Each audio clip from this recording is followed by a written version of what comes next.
This video will cover major ink techniques that we'll use in our animal pattern projects. Follow along with the video and try these techniques as you watch. Let's begin by discussing our materials. You'll need a bamboo brush, have a paper towel handy, you'll need to blot your brush frequently. We are working with Higgins Black India ink. You need a container or water. We'll use this to dilute the ink and clean the brush. I also have a plastic lid that I'm using as a palette to put my ink onto. A few notes on this ink. Once dry, this ink is waterproof.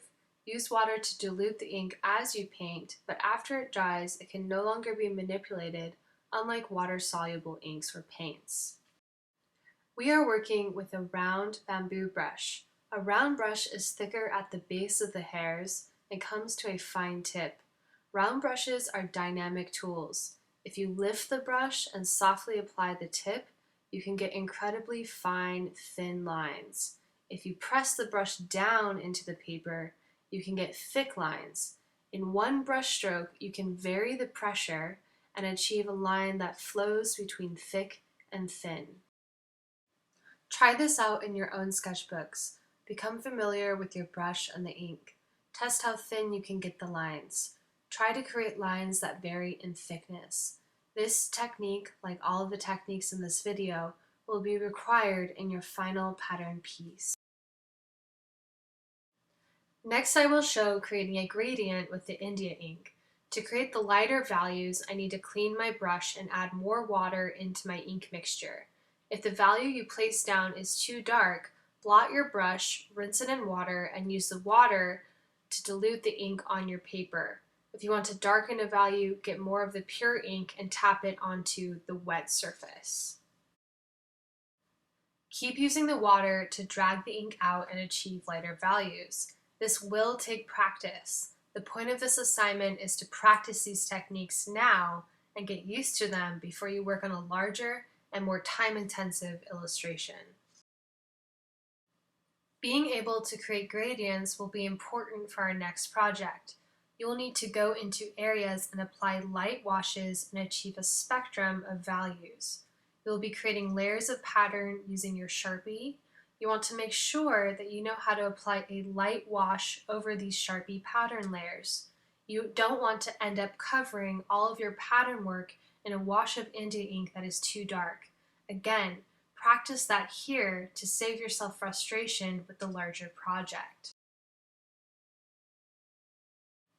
Wash your brush frequently. When working with India ink, you want to gradually build up the values. If you accidentally add too much ink and dramatically darken an area, that can be difficult to undo. The next technique I will demonstrate is wet into wet. With wet into wet, you first wet the paper with a wash of water. Begin by tracing out a shape in water. Fill that shape with a wash of water. In your final illustration, you will be able to trace out shapes and designs this way.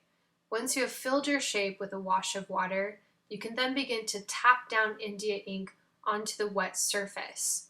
The wet ink will expand into the wash and create an ink blot style pattern. The ink will only expand into areas that are wet. Let the ink create interesting patterns. Don't go through and blend it all out.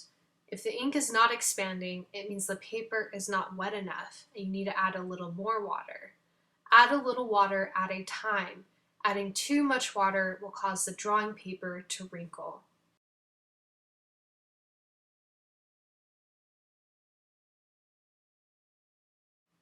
You can use wet into wet to create larger shapes, and you can also trace out thinner lines and designs. You can create thin trails of water. Once you tap ink down, those trails will fill with ink and reveal the design. Test this out for yourself.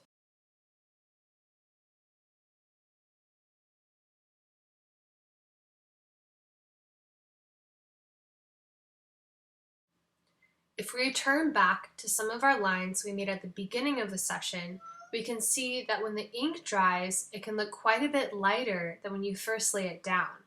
This means that to achieve darker values, you'll need to add multiple layers. I'm going to add another layer to our original line that's now dry to show the difference between one layer of ink and 2 layers of ink.